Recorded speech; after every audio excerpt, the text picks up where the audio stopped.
అదే RTV app వార్తల్ని క్షణాల్లో చదివే అవకాశం ఉంటుంది. ఒక న్యూస్ పేపర్, ఒక టెలివిజన్ ఛానల్ మీ చేతుల్లో ఎప్పుడూ ఉంటాయి. Welcome to RTV. నేను శివరామకృష్ణ. అనకాపల్లి జిల్లాలో మాడుగుల నియోజకవర్గం కాశీపురం గ్రామంలో అయితే మనం ఉన్నాం. అయితే ఈ కాశీపురం గ్రామంలో పరువు హత్య అయితే జరగడం అయితే జరిగింది. ఈ నవీన్, డొక్కా నవీన్ 23 సంవత్సరాల వ్యక్తిని అయితే మొత్తం ప్రేమించిన వ్యక్తి, అలాగే వాళ్ళ తల్లి మొత్తం అరుణాచలం మొత్తం అక్కడికి తీసుకెళ్ళి వేరే రాష్ట్రం తీసుకెళ్ళి హత్య చేయించారని చెప్పి ఈ నేపథ్యంలో అసలు ఈ నవీన్ తాలూకా కుటుంబ సభ్యులు ఏమంటున్నారు, అసలు వాళ్ళు ఎందుకు ఈ విధంగా జరిగిందని చెప్పి వాళ్ళని అడిగి తెలుసుకునే ప్రయత్నం అయితే చేద్దాం రండి.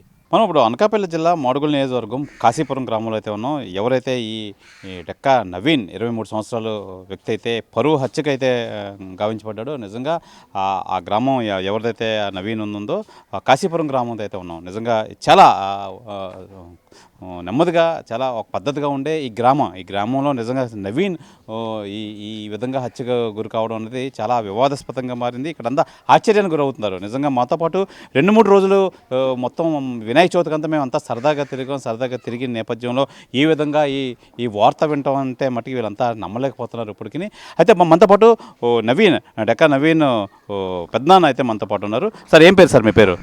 ఈశ్వరరావు సార్ నా పేరు. సార్, అసలు ఏం జరిగింది? ఎందుకు బాబు అంత చలాకీగా ఉండి అంతా వినాయక చవితికి కూడా మీ అందరితో సరదాగా ఉంటాడు? నిజంగా అసలు ఏం జరిగింది, అసలు ఏం చెప్పండి అసలు? అంటే వినాయక చవితి అనేది వాళ్ళ తాతగారు ఊర్లో ఉండి తాతగారు ఊర్లో చేసుకున్నాడు. తర్వాత తదుపరి నాకు లక్షవారం మార్నింగ్ 6 గంటల ప్రాంతంలో మా తమ్ముడు ఫోన్ చేశాడండి. ఫోన్ చేసి, అన్నయ్య ఇలాగా బాబు చనిపోయాడు అని చెప్తునేసరికి నేను ఒకసారి దిగ్భ్రాంతికి గురయ్యాం. వెంటనే డ్యూటీ నుంచి అక్కడ పర్మిషన్ తీసుకుని నేను వెంటనే బయలుదేరి వీళ్ళున్న ప్లేస్కి. ఎక్కడి నుంచి మీకు ఎవరు చెప్పారు? ఎక్కడి నుంచి ఫోన్ కాల్ వచ్చింది మీకు? నాకు మా తమ్ముడు చెప్పడం అయితే బాబు చనిపోయాడని ఫోన్ వచ్చిందండి. నేను వెంటనే మా మేనమామని తీసుకుని పూడి వెళ్ళానండి. పూడి వెళ్ళేసరికి ఏం జరిగిందని మా తమ్ముడిని, మా మదర్ని అడిగితే, నాకు ఇలాగ స్కూల్ ఫ్రెండ్స్తో నేను టూర్ వెళ్తాను, టెంపుల్కి వెళ్తాను అమ్మ అనేసి అడిగాడు. స్కూల్ ఫ్రెండ్స్ అంటే మా అబ్బాయి రెసిడెన్షియల్లో చదివాడంటే, అంతా గురుకుల పాఠశాల, అక్కడ అందరూ బాయ్స్ వెల్ఫేర్, అది అబ్బాయిలే కదా పర్వాలేదు అన్నట్టుగా పంపించారు. తీరా అక్కడికి వెళ్ళేసరికి ఫోన్ ఎప్పుడైతే ఎలా వచ్చిందో మేము కూడా అదే కోణంలోనే ఆలోచించుకున్నాం.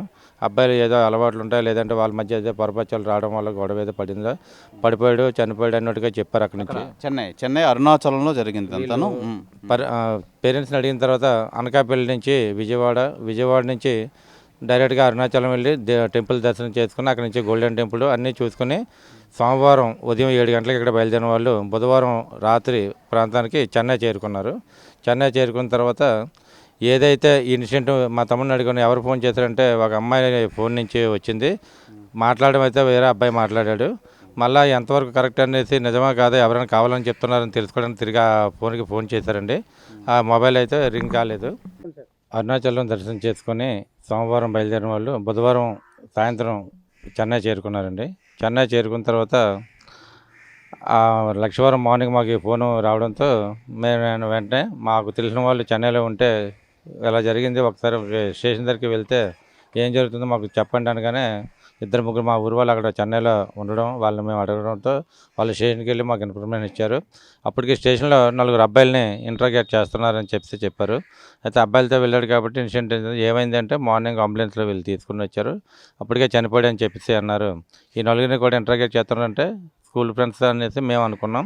అయితే 12 గంటలకి అనూహ్యంగా ఏమైందంటే, ఒక ట్రైన్ టికెట్ నా వాట్సాప్ ద్వారా నాకు వచ్చింది. ఆ ట్రైన్ టికెట్లో మా అబ్బాయి వెళ్ళింది 2 అమ్మాయిలతో అని చెప్పేసి, 3 కూడా రిజర్వేషన్లో వెళ్ళేట్టుగా మాకు ఉందండి. అందులో చిన్ని అనే ఒక పర్సన్ లేడీ, తర్వాత మా అబ్బాయి, 3వది ప్రహర్షిత అనే అమ్మాయి పేరు రూపా పిలిచారండి. వీళ్ళ 3 చెన్నైకి ట్రైన్లో వెళ్ళినట్టుగా వచ్చి ట్రైన్ టికెట్ ద్వారా మాకు తెలిసిందే. వెంటనే ఈ ట్రైన్ టికెట్ వాట్సాప్ ద్వారా చెన్నైలో ఉన్నటువంటి మా వాళ్ళకి పెడితే, వాళ్ళు స్టేషన్లో సీఏ గారిని కలవడం, అక్కడ వెంటనే వాళ్ళు కూడా వాళ్ళని అక్కడే ఉన్నారంటే వాళ్ళని పిలిపించి అమ్మాయిలతో దర్యాప్తు స్టార్ట్ చేశారండి. అప్పుడు అంతవరకు కూడా అబ్బాయిలు అనుకున్నాం మేము కూడా. అప్పుడు అమ్మాయిలు అని చెప్తే మాకు తెలిసింది. ఎవరు ఏంటి అనేది అనుకుంటే, గతంలో నవీన్కి ఇలా పరిచయం ఉండి వీళ్ళు తీసుకెళ్ళి ప్లాన్ ప్రకారం వాళ్ళ మదరు అమ్మాయి కూడా మా అబ్బాయిని ప్లాన్ ప్రకారం అక్కడ చంపడం కోసమే తీసుకెళ్ళి హత్య చేశారండి. ఇది ముమ్మాటికి నిజం. అది ఎందుకంటే మాకు ఎర్లీ మార్నింగ్ అమ్మాయి ఫోన్తో ఫోన్ వచ్చింది, ఇంటిమేషన్ చేశారు, చేసి మళ్ళీ తిరిగి మేము చేశారు, స్విచ్ ఆఫ్ ఇస్తారు. అంతవరకు అబ్బాయిలను పంపించారు. అప్పుడే అమ్మాయి వెలుగులోకి వచ్చింది. అంటే ఇది పథకం ప్రకారం తెలుస్తుంది. మా అబ్బాయి బుధవారం సాయంత్రం 9:30 అంటే వెళ్ళిన సోమవారం దగ్గర నుంచి బుధవారం 9:30 వరకు కూడా ఉదయం, మధ్యాహ్నం, సాయంత్రం వాళ్ళ అమ్మగారికి ఫోన్ చేయడం, అమ్మ నేను పలానా దగ్గర ఉన్నాను, దర్శనం అయింది, ఆ టెంపుల్ బాగున్నట్లయితే వీడియో కాల్ చేసి ఆ టెంపుల్ కూడా వాళ్ళ అమ్మగారికి చూపించడం, ఇలా చేస్తూ ఉండేవాడు. మేము కూడా పర్లేదు పిల్లడు బాగానే దర్శనం చేసుకుని అందుబాటులో మాకు ఎప్పటికప్పుడు సమాచారం ఇస్తున్నాడని చెప్పి వీళ్ళు కూడా మరి వీళ్ళ పనిలో వీళ్ళు ఉన్నారు. అయితే అకస్మాత్తుగా ఎప్పుడైతే ఆ ఫోన్ వచ్చిందో ఇలా అయ్యేసరికి అంతవరకు మాట్లాడుతున్న అబ్బాయి బుధవారం నైట్ బయలుదేరుతున్న వాడిని ఈ అమ్మాయి నైట్ ఇక్కడ ఉండిపో, మా ఫ్రెండ్స్ రూమ్లో నీవు ఉందిగాని అని చెప్పినట్టుగా మాకు తెలిసిందండి. ఈ అమ్మాయి పక్కనే రూమ్లో ఉంది. అయితే యాకోలం 3 గంటలు అప్పుడు మా అబ్బాయి ఎప్పుడైతే పడిపోయాడని న్యూస్ వచ్చిందో, పడిపోయాడు కదా, మొబైల్ ఉంటుంది, మొబైల్ తీసి ఒకసారి చూడండి డేటా ఏమైనా ఉంటుందని అడిగితే మొబైల్ పూర్తిగా బ్రోకెన్ అయిపోయింది, అసలు పనికిరాదని చెప్తున్నారండి. తర్వాత మా వాళ్ళు అక్కడ కొద్దిగా ఆఫీసర్స్తో మాట్లాడి మొబైల్ ఒకసారి మాకు చూపించండి అంతే. చూడగా అది స్క్రీన్ గార్డ్ ఒకటే పోయింది. దాన్ని 4500 పెట్టి వాళ్ళు బాగు చేయించడం, సెల్ వస్తుంది అనేసరికి అమ్మాయి మళ్ళీ వేరేలా మాట్లాడడం స్టార్ట్ చేసిందండి. 3 గంటలు నాకు లాస్ట్ కాల్ చేశాడు అబ్బాయి. అంతవరకు చెప్పిన అమ్మాయి ఫోన్ రెడీ అవుతుంది అనేసరికి 3:30కి నాకు లాస్ట్ కాల్ 3 గంటలు చేశాడు. నన్ను బయటికి రమ్మన్నాడు. అప్పటికే నాకు ఏవో ఫోటో పెట్టాడు. నన్ను బయటికి రమ్మంటే ఎక్కడ ఉన్నామంటే బయట ఉన్నాను అన్నాడు. బయట నేను వచ్చేసరికి పైకి మేడ మీదకి వెళ్ళిపోయాడు. నేను పైకి చూసి పైకి వెళ్దాం అనేసరికి కింద దూకేశాడు అన్నట్టుగా మళ్ళీ అమ్మాయి కొత్తగా కథనం స్టార్ట్ చేసిందండి. పంతొమ్మిది మాటలు మాట్లాడుతుంది. అప్పటితో మాకు పూర్తిగా చేసింది వీళ్ళు ముమ్మాటికి నిజమని చెప్పి మేము అంటే నిర్ధారణకు కాదని ముమ్మాటికి ఇక్కడ ప్లాన్ ప్రకారం తీసుకెళ్లారు. అయితే దీనికి రకరకాలుగా చెప్పడం జరిగింది. మాకు తదుపరి ఏం జరిగిందంటే ఇంకా బాడీ గురించి వెళ్ళడం, మేనమామలు ఇద్దరు వెళ్ళి బాడీని తీసుకొచ్చే క్రమంలో ఇక్కడ ఈ 2 రోజులు మేము కూడా పూడిలో ఉంటే ఒకటి తెలిసిన విషయాలు ఏంటంటే మా అబ్బాయిని వినాయక చవితి రోజు ఆ వెంకటాపురానికి చెందినటువంటి ఒక వ్యక్తి బెదిరించడం జరిగిందండి. చంపేస్తాను నువ్వు ఈ పద్ధతి మానుకోకపోతే అన్నట్టు ఇలా చెప్పడంతో మా అబ్బాయి అది కూడా ఆ విషయం కూడా మాకు చెప్పలేదు. ఎప్పుడైతే ఇది ఈ 2 రోజుల్లో నిన్న దహన సంస్కారాలు అయిన తర్వాత ఒకటి అబ్బాయి ఫోటో కూడా పంపించడం. ఇప్పుడు అమ్మాయి వాళ్ళు ఈ దగ్గర ఊర్లోనే ఎక్కడ ఏ ఊరు అమ్మాయి బ్యాక్గ్రౌండ్ ఏంటి? అమ్మాయి రాంబేల మండలం వెంకటాపురం గ్రామం అండి. మేము మా అబ్బాయి మా తమ్ముడు మా మరదలు ఉండేది అచ్యుతాపురం మండలం చిన్నపూడి అండి, పూడిమడక పక్కనండి, శివారు పూడిమడక పంచాయతీ.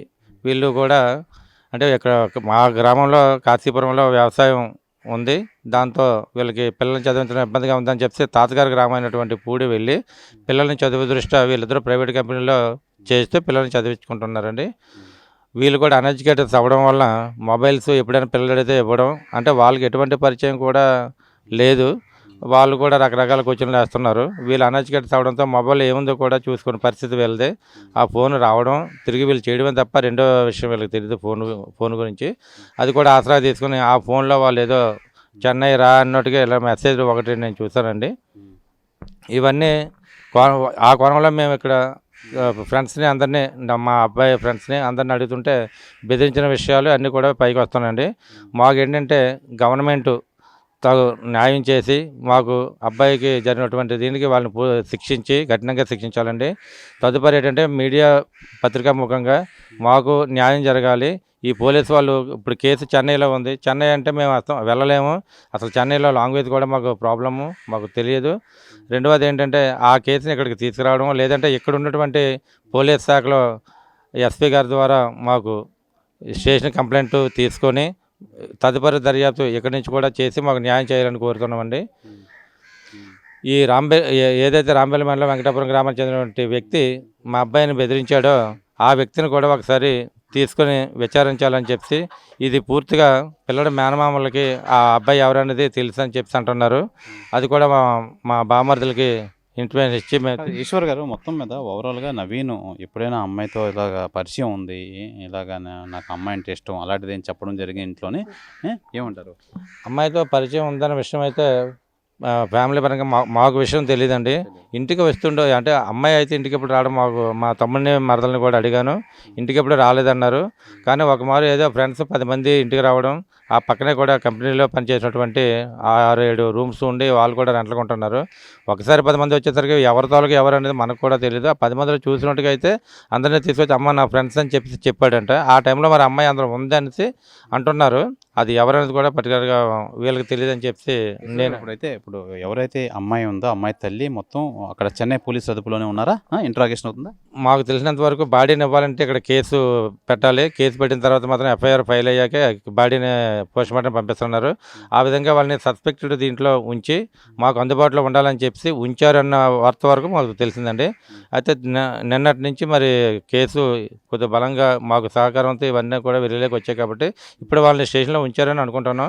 అమ్మాయి వాళ్ళ ఫాదర్ కూడా బెయిల్ గురించి ఒక నలుగురిని తీసుకొని అక్కడికి వెళ్ళడం జరిగింది. మరి బెయిల్ ఇచ్చారో లేదో ఇవన్నీ కూడా మాకు తెలియదు. అసలు ఎందుకు చంపాల్సిన పని ఎందుకు వచ్చింది? అసలు ఇవేమీ మీకు ఇంకా తెలియదు. మొత్తం మీద పోలీసులు ఇంట్రాగేషన్ విచారణ తర్వాత మీకు చెప్తే మీకు తెలుస్తుంది అసలు ఏమైంది, అసలు ఎందుకు చంపాల్సిన అవసరం వచ్చింది, ఏ విధంగా చంపారు, ఇలాంటి విషయాలు ఏమైనా మీకు ఏమైనా తెలిసిందండి? అబ్బాయి అయితే ఎప్పుడు కూడా నలుగురితో కూడా చాలా నెమ్మదస్తులండి, కామ్ గోయింగ్, ఎవరితో కూడా గొడవ పెట్టుకునేది కాదు. మరి అలాంటిది అబ్బాయి మరి కాలేజీలో పరిచయమో ఎక్కడ పరిచయం అనేది మాకైతే ఎప్పుడు కూడా నాకు ఇలా ఫ్రెండ్స్ ఉన్నారని ఎప్పుడే అంటే ఎలాంటి రిలేషన్ ఉందని ఎప్పుడు చెప్పలేదు. ఎవరితో వచ్చినా కూడా మా ఫ్రెండ్ అని అంటే అమ్మాయి అని కాదు, ఎవరితో వచ్చినా నా ఫ్రెండ్స్గానే పరిచయం చేసేవాడు. అలాగే ఫ్రెండ్స్లో తిను ఎవరో ఫ్రెండ్ అనుకున్నాం తప్పించి పర్టికులర్గా నాకు అంటే ఈ అమ్మాయితో ఎలాంటి రిలేషన్ ఉందని తెలిస్తే మేమే మందలించేవాళ్ళం. వీళ్ళు కూడా అలా వాళ్ళకి తెలిసినప్పుడు ఇప్పుడు వాళ్ళకి తెలిసింది కాబట్టి మా అబ్బాయిని ఈరోజు ఇలా కిరాతకంగా హత్య చేశారు. అదే విషయం తల్లిదండ్రులుగా మా తమ్ముడికి మదలకి చెప్పినా మేము మాట్లాడి వారిని మందలించుకొని తప్పునైనా అలా వద్దని మేము ఆపుకుండేవారు. లేదా వాళ్ళకి అవసరమైతే వాళ్ళ దగ్గర మాట్లాడుకుని పిల్లలిద్దరు ఇష్టపడ్డారు వాళ్ళని ఒకటి చేయండి అని వాళ్ళని ప్రాధాయపడేవాళ్ళు. ఈ రెండూ లేకుండా కిరాతకంగా మరి చంపి మాకు తీరని లోటు చేశారు. చేతికి అందించిన కొడుకు ఈ టైంలో ఈ వయసులో మాకు పిల్లడు అలా దూరం అవ్వడం అనేది చాలా దిగ్బంధకు గురవుతున్నాం, బాధాకరంగా ఉన్నామండి. దీన్ని ప్రభుత్వం వారు అంటే మీడియా వాళ్ళు కూడా చాలామంది వచ్చారు అడుగుతున్నారు. దీన్ని కొన్ని మీడియాలో రాజకీయంగా వాడుకోకుండా మాకు న్యాయం జరిగేలా దయచేసి అందరూ కూడా న్యాయం జరిగేలా పార్టీల విషయంలో కాకుండా ఏ పార్టీ అయినా ప్రభుత్వం అనేది అందరికీ సమానంగా పనిచేస్తారని నేను నమ్ముతున్నాను. పార్టీ పరంగా పనిచేసే ప్రభుత్వం ఇప్పుడు దయచేసి ప్రభుత్వం మాకు న్యాయం చేసి ఈ కేసుని తదుపరి అక్కడ అచ్యుతాపురం లేదా రాంబెల్ మండలం ఏ పరిధిలోకి వస్తుందో ఆ పరిధిలో కేసు తీసుకునే విధంగా కేసు ట్రాన్స్ఫర్ చేయడం. మేము ఇప్పుడు ఈ 2 రోజుల్లో మాకు తెలిసిన విషయాలు పలానా మీద అనుమానాలు ఉన్నాయి, ఈ అనుమానం ఉన్న వ్యక్తుల మీద కూడా మేము కేసు పెట్టాలనుకుంటున్నాం. దయచేసి ఆ కేసు పెట్టడానికి మాకు వాళ్ళు సహకరించాలా. ఎస్ఐ వారు కూడా మా కేసుని తీసుకునేలాగా పై అధికారుల నుండి చెప్పిస్తారని చెప్పి మీ మీడియా ముఖంగా మేము వేడుకుంటున్నాం సార్. దయచేసి మాకు న్యాయం జరిగేలా చూస్తారని కోరుకుంటున్నాం. అయితే ప్రధానంగా మనం చూసుకోవచ్చు ఇప్పుడు జరిగిన విషయంలో నిజంగా ఈ నవీన్ డెక్కా నవీన్ ఎవరైతే ఉన్నారో నిజంగా ఈ కాశీపురం గ్రామం చాలా ఇన్నోసెంట్. నిజంగా వీళ్ళు ఎవరికి ఏ పాపం పుణ్యం తెలియదు, అంతా చాలా ప్లెజెంట్గా ఉంటారు, వ్యవసాయం చేసుకుని వ్యవసాయ గ్రామం.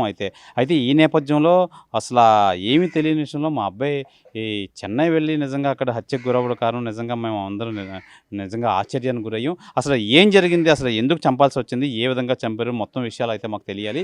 మేము చెన్నై వెళ్ళడం రావడం అనేది చాలా వ్యయ ప్రయాసాలతో కూడుకున్న పని కాబట్టి దయచేసి మాకు అందుబాటులో మా దగ్గరలో ఉన్న స్టేషన్కి అయితే ఈ కేసు ట్రాన్స్ఫర్ చేయాలి, అలాగే మాకు న్యాయం చేయాలని చెప్పి ఈ నవీన్ పెద్దనాన్న అయితే ఈశ్వర్ మనకు తెలియజేస్తున్నారు. అయితే ఈ నేపథ్యంలో మనం చూడొచ్చు ఇప్పుడు నవీన్ గ్రామం ఎవరైతే ఉన్న మృతుడు నవీన్ గ్రామం ఏదైతే ఉందో కాశీపురం గ్రామంలో నవీన్ ఇంటికి వెళ్ళి అసలు నవీన్ తల్లిదండ్రులు ఏమంటున్నారు, అసలు ఎందుకు ఈ విషయం జరిగింది, వీళ్ళకి ఏం తెలుసు, అసలు వాళ్ళ కుమారుడు కోసం ఏం చెప్తున్నారో మనం అడిగి తెలుసుకునే ప్రయత్నం అయితే చేద్దాం. ఇదిగో మనం ఇప్పుడు నవీన్ ఇంటి వద్ద అయితే ఉన్నాం. నవీన్ ఇంటికి వెళ్ళి అసలు తల్లిదండ్రులు ఏమంటారు, అసలు ఎందుకు ఈ పరిస్థితి వచ్చిందని చెప్పి వాళ్ళని అడిగి తెలుసుకునే ప్రయత్నం అయితే చేద్దాం రండి. కాశీపురం గ్రామం నవీన్ ఇంటి వద్ద అయితే ఉన్నాం మనం. నవీన్ ఈ ఇంటి దగ్గర నుంచే మొత్తం అంతా మనం చూడొచ్చు. ఈ ఇంటి దగ్గర నుంచే మొత్తం అంతా బయలుదేరి మొత్తం అంతా తను ఇలా స్నేహితులతో అరుణాచలం వెళ్తున్నాం అని చెప్పారు. మనం చూసుకోవచ్చు. నిజంగా తను నవీన్ అథ్లెటిక్ మంచి స్పోర్ట్స్ పర్సన్. మొత్తం చాలా మనం చూడొచ్చు. ఇప్పుడు ఇక్కడ ఉన్నవన్నీ నిజంగా ఆ స్పోర్ట్స్ సంబంధించి తనకు వచ్చిన మొత్తం అన్ని ఈ మెడల్స్ మనం చూడొచ్చు. నిజంగా చాలా యాక్టివ్గా ఉంటాడు. మంచి స్పోర్ట్స్ ఎక్కడంటే అక్కడ స్పోర్ట్స్కి వెళ్తుంటూ ఉంటాడు. అదే పరంగా ఆ స్పోర్ట్స్కి వెళ్తున్నట్టే ఫ్రెండ్స్తో స్నేహితులతో అరుణాచలం వెళ్తున్నాం, పుణ్యక్షేత్రం సోమవారం దర్శించుకుంటాం అని చెప్పి అనుకున్నాం. కానీ ఇంత ఘోరమైన వార్త అయితే వింటాం అని మేమైతే అనుకోలేదని చెప్పి తల్లిదండ్రులు అయితే తెలియజేస్తున్నారు. ఏదేమైనా మంచి స్పోర్ట్స్ పర్సన్, మంచి అథ్లెటిక్, మంచి మనిషి. నిజంగా అసలు ఎవరితోని చాలా సౌమ్యంగా ఉండే నవీన్ ఈ విధంగా హత్యకు గురిగా అవుతాడని చెప్పి మేమైతే ఎప్పుడు కూడా కల్లా కూడా ఊహించలేదు అని చెప్పి వీళ్ళు ఇంకా నమ్మలేని పరిస్థితిలో ఉన్నారు.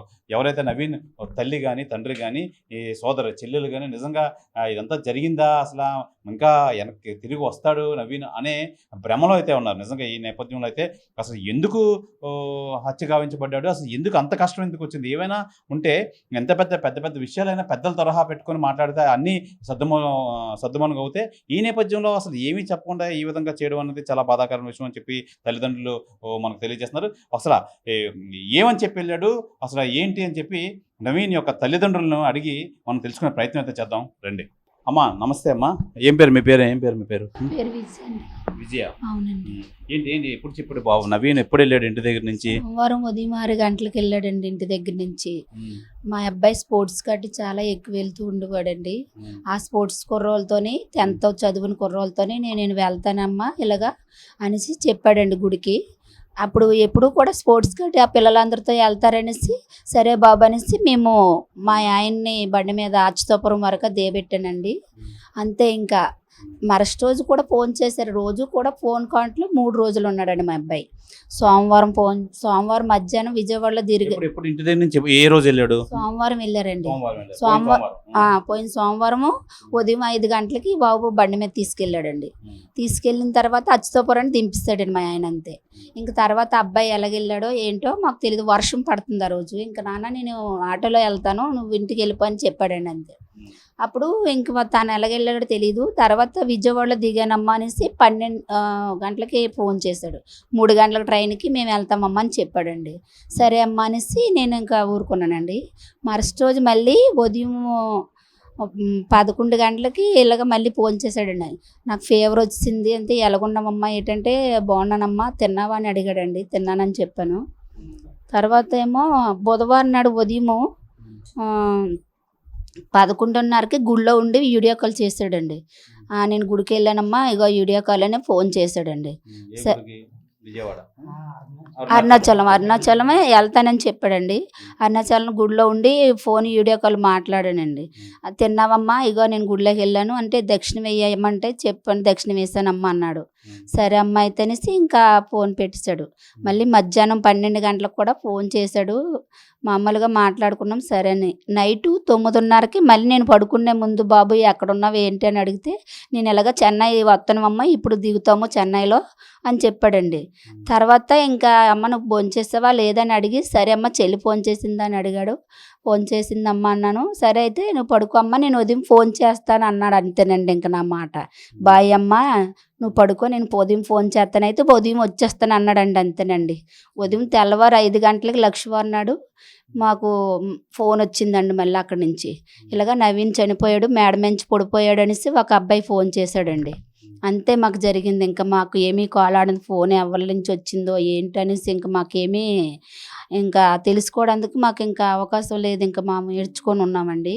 తర్వాత ఇంకొక అబ్బాయి మా అమ్మగారు మా తమ్ముడాలు అన్నీ ఎంక్వైరీలు చేస్తున్నారండి.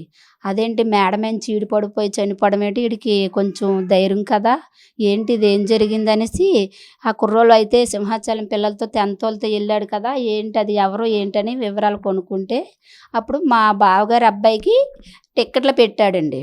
మా అబ్బాయి ఎలా పెట్టాడో తెలీదు. ఆ టిక్కెట్ల ద్వారా 12 గంటలకి మాకు అన్నీ ఇలాగ మా తమ్ముడు చనిపోవడం ఏంటి నిన్న నాకు నైట్ ఫోన్ చేశాడు.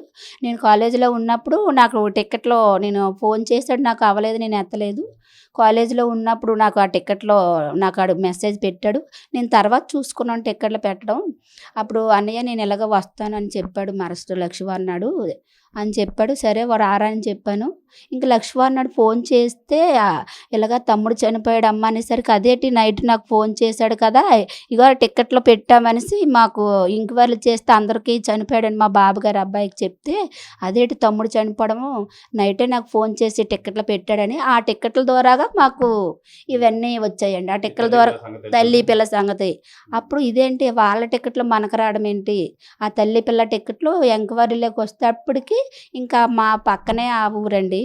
అప్పుడు మా తమ్ముడు గారు ఫోన్ చేసి ఎవరో ఏంటని కొనుక్కుంటే అప్పుడు ఈ వివరాలన్నీ ఇంకా మాకు నిజాలు తెలిసాయండి. కాదమ్మా, అసలు ప్రధానంగా అసలు ఏ విషయం తెలియకుండానే ఒక ప్రేమ వ్యవహారమే అని ఇప్పుడు మీకు తెలిసింది. అసలు సిచ్యువేషన్ చంపవలసిన అంతవరకు ఎందుకు వెళ్ళింది? అంత అవసరం ఇప్పుడు నాకు అదేనండి. నేను తల కొట్టుకుంటాను. సరే నా కొడుకు తప్పు చేశాడని చంపేశారా, లేదంటే దేనికోసం నా కొడుకుని చంపారు, ఇప్పుడు ఆ వివరం నాకు తెలిస్తే చాలండి. పోలీసులు దేని గురించి వివరంగా నా కొడుకు ఏ విధంగా చనిపోయాడు, వాళ్ళు ఎందుకు అంత చంపినంత శిక్ష అక్కడ వరకు తీసుకెళ్ళి ఎందుకు చేశారు, అది నాకు ఒక్కసారి మీరు దయచేసి పోలీసుల ద్వారాగా నాకు తెలుసుకోవాలని మీ ప్రభుత్వాన్ని కోరుకుంటానండి. ఏ తల్లిదండ్రులకి కూడా ఇలా జరగకూడదు. నా కొడుకు ఏదో పోయాడు, నా ఒక్కగాను ఒక కొడుకు స్పోర్ట్స్లో ఎన్ని మెడలు, ఆ మెడలన్నీ అవే నా కొడుకువే, గిఫ్ట్లు ఎన్ని వచ్చాయో. అలాగా ఏ పిల్లలకు కూడా ఇలా జరగకూడదు. ఆడవాళ్ళు ఇద్దరు పీక కోసేసి అంత దారుణంగా చేయవలసిన పని నా కొడుకు ఏమొచ్చింది, ఆడ ఏం తప్పు చేశాడో ఒక వివరంగా మీ ప్రభుత్వాన్ని కోరుకుంటాను. ఎవరికి ఇలా జరగకూడదండి. నాకు జరిగినట్టు ఏ తల్లిదండ్రులకి జరగకూడదు. కానీ పోలీసులు ప్రభుత్వము ఏమి న్యాయం చేస్తారో మాకు మాత్రం గట్టిగా మాత్రం వాళ్ళ న్యాయం చెయ్యండి. వాళ్ళకి గట్టిగా మాత్రం వాళ్ళు ఏం చేస్తారో శిక్షించండి. ఇంక ఏ ఆడది కూడా ఇలా చేయకూడదు. అయితే ప్రేమించినంత మాత్రానికి అయితే ఎవరూ ప్రేమించినంత మాత్రానికి నా కొడుకుని అంత శిక్షంగా పీక కోసి మేడమెంచి తిరిగేసినంత పరిస్థితి నా కొడుకు ఏం తెచ్చాడో ఒకసారి మీరు వివరంగా దయచేసి ప్రభుత్వాన్ని నేను కోరుకుంటాను. నేను ఒక ఆడదాన్ని, తను ఒక ఆడదే, అది కూడా ఇద్దరు ఆడపిల్లలకి అన్నది. అలాగనేసి అందరూ చంపేసుకుంటే ఇంకా ఈ జనాలు ఎందుకండి. ఒక్కసారి ప్రభుత్వాన్ని పోలీసుల వాళ్ళని దయచేసి మాత్రం అది ఏంటనేది వాళ్ళు శిక్షించాలని నేను దయచేసి కోరుకుంటానండి. నా కొడుకు కోత ఎంత ఉన్నదండి, నా కొడుకు పోయాడు, నా ఒక్కగా నొక్క కొడుకు పోయాడండి. నేను అంత ఎడుతున్నా, ఏ తల్లిదండ్రులు ఆడకూడదు. నా కొడుకు పళ్ళు మీద తిప్పాడండి, చెట్టు అంత కొడుకుని ఆ చేతిలో పెట్టాను. దయచేసి ప్రభుత్వాన్ని కోరుకుంటాను, నా కొడుకు న్యాయం చేసి వాళ్ళది కఠినంగా శిక్షించండి తండ్రి. పోలీసుల వాళ్ళని ప్రభుత్వాన్ని కోరుకుంటాను. మనం చదువుకోలేదండి నా మొగుడు నేను, మా సెలవులకి మెసేజ్లు పెట్టారు, మేము చదువుకోక మా మెసేజ్లు చూసుకోలేదండి. అందరూ చూసిగా మెసేజ్లు అని సెల్లో పెట్టారండి. మా మొగుడు బెల్లం కూలి పని చేసుకుంటాను. దయచేసి వాళ్ళకి న్యాయం చేయండి మాకు. నా ఒక్కగా నొక్క కొడుకుని చంపేశారండి, మీరు న్యాయం చెయ్యండి, మిమ్మల్ని కోరుకుంటాను. నేను ఎంత ఎడుతున్నా తల్లిదండ్రులకు కనికరమైన అనిపించలేదా పేక కోసినప్పుడు తండ్రి. నేను ప్రభుత్వాన్ని కోరుకుంటాను, నా కొడుక్కి న్యాయం చెయ్యండి, వాళ్ళకి శిక్షించండి కఠినంగా. ప్రభుత్వాన్ని కోరుకుంటాను, నేను పోలీసుల వారిని కోరుకుంటాను. నా కొడుక్కి ఏం జరిగిందో, ఎందుకంత చంపారని నేను కఠినంగా శిక్షించండి. నవీన్ తల్లి బాధ అయితే వర్ణనాతీతం. నిజంగా నా కొడుకు ఏం చేశాడు, ఇంత చంపాల్సిన అవసరం ఎందుకు వచ్చింది, ఏదైనా కూర్చొని మాట్లాడుకుంటే ప్రతిదానికి ఒక న్యాయం జరుగుతుంది. కానీ ఇంత ఇలా దారుణంగా చంపడం, అవతల చంపిన ఆవిడ కూడా ఇద్దరు పిల్లలు ఉన్నారు, ఇంత పీక కోసి దారుణంగా చంపడం అనేది చాలా బాధాకరం అని చెప్పి తెలియజేస్తున్నారు. అయితే నవీన్ తండ్రి మనతో పాటు ఉన్నారు. ఏం పేరండి, మీ పేరు ఏం పేరు? నా పేరు రాంబాబు అండి. నమస్తే అండి, నా పేరు రాంబాబు అండి. నవీన్ ఇప్పుడు బాబుని ఆఖరిసారిగా మీరే దింపారా బండి మీద వెళ్ళి? అంటే ఇలాగా ఫ్రెండ్స్తో ఇలా తీర్థయాత్ర వెళ్తానని చెప్పేసరికి సర్లే అమ్మ వెళ్ళి జాగ్రత్తగా రా అని చెప్పేసి వర్షం ఆ రోజు అచ్యుతాపురం జంక్షన్లో దింపేసి నేను వచ్చేసాను. నేను మామూలుగా డ్యూటీకి వెళ్ళిపోదామని. ఇంకా వెళ్ళిపోయిన తర్వాత అక్కడ ఏం జరిగిందో ఫ్రెండ్స్తో వెళ్ళాడు కదా అని చెప్పేసి అనుకున్నాము. అక్కడికి టెంపుల్కి వెళ్ళాక ఇలాగనే ఫోన్ చేసి చెప్పాడండి. చెప్పిన తర్వాత మాకు మరి తిరిగి వచ్చేస్తున్నామని చెప్పేసి అన్నాడు. ఆ తర్వాత మర్నాడు ఎప్పుడు బుధవారం ఫోన్ చేసేసరికి ఇలాగ చెప్పాడండి. తరువాత ఇలాగ వచ్చేస్తాను నాన్న అని చెప్పేసి నైట్ 9 గంటలకు ఫోన్ చేశాడండి. సర్లే ఉదయం నేను బయలుదేరి వచ్చేస్తాను అని చెప్పేసి అన్నాడండి. దానివల్ల ఇంకా ఏదైనా కూడా ప్రభుత్వం దాని గురించి ఏదని కూడా వాళ్ళు ఎంత చేయవలసిన అవసరం ఏమొచ్చిందో ఏంటనేది మాకు అర్థం అవ్వలేదు. అంటే బాబు ఫ్రెండ్స్ అంతా బాగా సరదాగా ఉంటాడు అందరితోనే బాగాను ఉంటాడండి అలాగని, కానీ అక్కడికి ఫ్రెండ్స్తో వెళ్ళాడని మేము అనుకుంటున్నాము. తరువాత మాకు తెలియదు.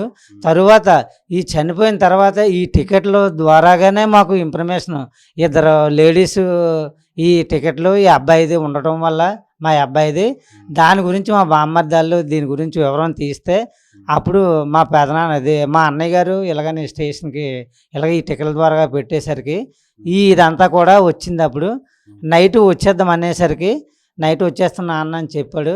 చెప్పేసరికి తెల్లవారేసరికి ఇంకెలాగ రేపు వచ్చేస్తారు కదా అని మేము అనుకునేసరికి నైట్ మరి ఏ టైం అప్పుడు జరిగిందో ఏంటో తెలీదు. ఇలాగనే ఒక కాల్ నుంచి అక్కడ ఉన్న ఒక అబ్బాయి ఫోన్ చేసి ఇలాగా అంకుల్ ఇలాగా నవీన్ ఇలాగ మేడ మీద నుంచి దూకి చనిపోయాడని ఏడుస్తూ వడుక్కుంటూ చెప్పాడు. ఇదేంట్రా నాయన ఇలాగైంది అనేసరికి మేము అనుకునేసరికి ఆ అబ్బాయి అండమైతే ఏంటంటే అంకుల్ నైటు బయలుదేరి వచ్చేస్తామని అన్నాడు అనేసరికి మేమే అక్కడ ఆగు ఉదయం వెళ్దాంలే అని మేము నైట్ ఇక్కడ ఉండిపోయి ఉదయం వెళ్దామని రూమ్ దగ్గర ఉండిపోదామని ఆ అబ్బాయి ఉండిపోతామని అన్నాడు. అనేసరికి ఈ అబ్బాయి మేము అన్నాం రూమ్ దగ్గర ఉండి ఉదయం బయలుదేరి వెళ్ళిపోదామని అన్నాడు. అనేసరికి తెల్లవారేసరికి ఈ అనర్థం జరిగింది సార్. అసలు అక్కడ ఏం జరిగిందనేది మాకు అర్థం అవ్వలేదు. ఏ విషయం కూడా మాకు నిజంగా వీళ్ళ వల్లే ఈ తల్లి కూతురు ఏదో ప్లాన్ చేసుకుని వెళ్ళి అక్కడి నుంచి ఆ అబ్బాయి రావడం ఏంటి, ఇక్కడి నుంచి వీళ్ళిద్దరూ వెళ్ళడం ఏంటి, ఏం జరిగిందని మాకు ఈ విషయం పెట్టయితే వీళ్ళు ప్లాన్ ప్రకారంగా ఇక్కడి నుంచి వెళ్ళే అక్కడ వాడిని ఇలా చేయాలనే చేశారు. ప్లాన్ ప్రకారంగా జరిగింది. వాళ్ళే చంపేశారని అది డౌట్ ఏం లేదు, కరెక్ట్ వాళ్ళే అని. ఇంకా అక్కడి నుంచి మరి మేము ఏం చేయాలో మాకే అర్థం అవ్వలేదు. మీకు ప్రభుత్వాన్ని మీరు ఏం కోరుకుంటున్నారు? మీకు ఎలా న్యాయం కావాలి మీ అబ్బాయి విషయంలో? న్యాయం అంటే మేము ఎలాగా చనిపోయాడండి, న్యాయం అంటే ఏమీ లేదు. మాలాగా తల్లిదండ్రులకి ఇలాంటి కడుపుకోత ఎప్పుడూ వద్దండి. నాలాగా ఈ ఇబ్బంది నా ఒక్కగానే ఒక కొడుకు ఈరోజు ఎదిగొచ్చినోడు మమ్మల్ని చూసుకునే వ్యక్తి ఆయన. కానీ వాళ్ళ కష్టం గురించే మేము ఇక్కడ వ్యవసాయం చేస్తున్నాం, అక్కడ కూలి పని చేసుకోవడానికి వెళ్ళామండి. వాళ్ళ చదువుల గురించే, అంతకు మించి లేదు. ఇలాంటిదాన్ని ఏం చేయాలండి, ఇలాంటి దీన్ని అయ్యేసరికి మాకు ఏం చేయాలో అర్థం అవ్వలేదు. కానీ వేరే తల్లిదండ్రులు కూడా ఇలాంటి కష్టం రాకూడదు, వాళ్ళు కంపల్సరిగా శిక్షించాలి. ప్రభుత్వాన్ని కోరుకునేది మేము అదే. తల్లి కూతురిని మట్టుకి వదలొద్దు. కానీ ఎవరిని పోలీసు వారిని శాఖను కోరేది మేము ఏంటంటే మేము అస్తమానం అక్కడ తిరగలేము కాబట్టి అదేదో మాకు ఇక్కడ ఏదో అందుబాటులో ఉండేటట్టు మాకు అదేదో కేసుని ట్రాన్స్ఫర్ చేసి ప్రభుత్వం వారు మాకు న్యాయం చేయండి, అలాగని వాళ్ళకి శిక్షించండి. ఇలాంటిది ఇంకా ఏ తల్లిదండ్రులు కూడా రాకూడదు ఇలాంటి కష్టం అని చెప్పేసి నేను మీడియా వారిని, ప్రభుత్వం వారిని, తర్వాత పోలీస్ శాఖని వేడుకుంటున్నాను. తండ్రి ఇది ప్రధానంగా మనం చూసుకోవచ్చు. నవీన్ ఎవరైతే ఉన్నారో నవీన్ సంబంధించి మంచి అథ్లెటిక్ చాలా హుషారుగా ఉండేవారు. మనం చూడొచ్చు ఇప్పుడు ఆ కప్పులు సంబంధించి స్పోర్ట్స్ సంబంధించి మొత్తం అంతా అన్ని నవీన్ చాలా చలాకీగా ఉండేవాడు. చలాకీగా ఉండి ప్రతి గేము చాలా అలర్ట్గా ఉండి చాలా మంచి అథ్లెటిక్. ఏ ఊరైనా స్పోర్ట్స్ చాలా ఉత్సాహంగా వెళ్ళి మొత్తం వచ్చేవాడు. ఆ క్రమంలోనే వెళ్ళి ఆ క్రమంలోనే మళ్ళీ వెనక్కి వస్తాడు. అంటే పుణ్యక్షేత్రంగా స్నేహితులతో వెళ్తున్నాం, అరుణాచలం వెళ్తున్నాం, చెన్నై అని చెప్పిన వెళ్ళిన నేపథ్యంలో వచ్చేస్తాడు. దర్శనం చేసుకొని ఆ గుడిలోకి వెళ్ళిన తర్వాత కూడా తల్లికి వీడియో కాల్ చేసి అమ్మ గుడి చూడు అని చెప్పడం, దర్శనం అయ్యిందని చెప్పడం, టిఫిన్ తిన్నావా అని చెప్పడం, ఆఖరి మాటలు అవే మాటలు. ఆ మాటలు ఆఖరి మాటలు అవే అవుతాయని చెప్పి మేము ఊహించలేదు. కానీ 2 రోజుల తర్వాత ఈ విధంగా జరగడం అనేది చాలా బాధాకరమైన విషయం. నిజంగా ఏ తల్లిదండ్రులకైతే ఈ శోకం అయితే ఉండకూడదు, ఎవరికి ఇలాంటి అన్యాయం జరగకూడదు. దయచేసి చంపవలసిన అవసరం ఎందుకు వచ్చింది, అది చంపే పరిస్థితి ఎందుకు వచ్చింది, ఎందుకు చంపారు, పీక కోసి చంపేసి తోసేసారా, అసలు ఏ విధంగా చంపారని చెప్పి పోలీసులు మొత్తం ఇంట్రాగేట్ చేసి మాకు కంపల్సరీగా మాకు చెప్పాలి. అలాగే చెన్నైలో కేసు ఫైల్ చేసి ఇంట్రాగేట్ చేస్తున్న ఆ కేసు దయచేసి మా దగ్గరలో ఈ అనకాపల్లి మొత్తం దగ్గరలో అయితే కేసును అయితే ట్రాన్స్ఫర్ చేయాలి పోలీస్ స్టేషన్కి. మాకు మట్టి కంపల్సరీగా మాకు అన్యాయం జరిగింది, ఇంకెవరికి అన్యాయం జరగకూడదు. మా అబ్బాయికి ఎవరైతే చంపారో వాళ్ళకి కఠినంగా శిక్ష విధించాలి. ఇంకెప్పుడు ఎవరికి ఇలాంటి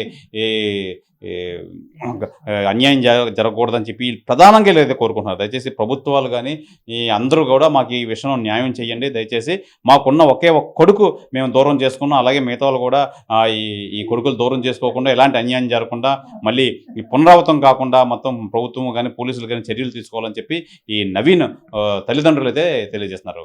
ఇది నవీన్ సంబంధించి ఇంటి వద్ద పరిస్థితి. కెమెరామెన్ కృష్ణతో శివరామకృష్ణ, RTV, విశాఖ, కాశీపురం నవీన్ స్వగృహం వద్ద నుంచి. తెలుగులో ఫాస్టెస్ట్ న్యూస్ యాప్ ఇప్పుడు కొత్త అవతారంలో 5 సెకండ్లోనే పూర్తి వార్తా సమాచారం మీ చేతిలో. సోషల్ మీడియా ట్రెండ్స్ మీ కళ్ళ ముందుకే live TV and voice search ఆప్షన్స్తో ఇప్పుడే డౌన్లోడ్ చేయండి. యాప్ లింక్ డిస్క్రిప్షన్లో ఉంది.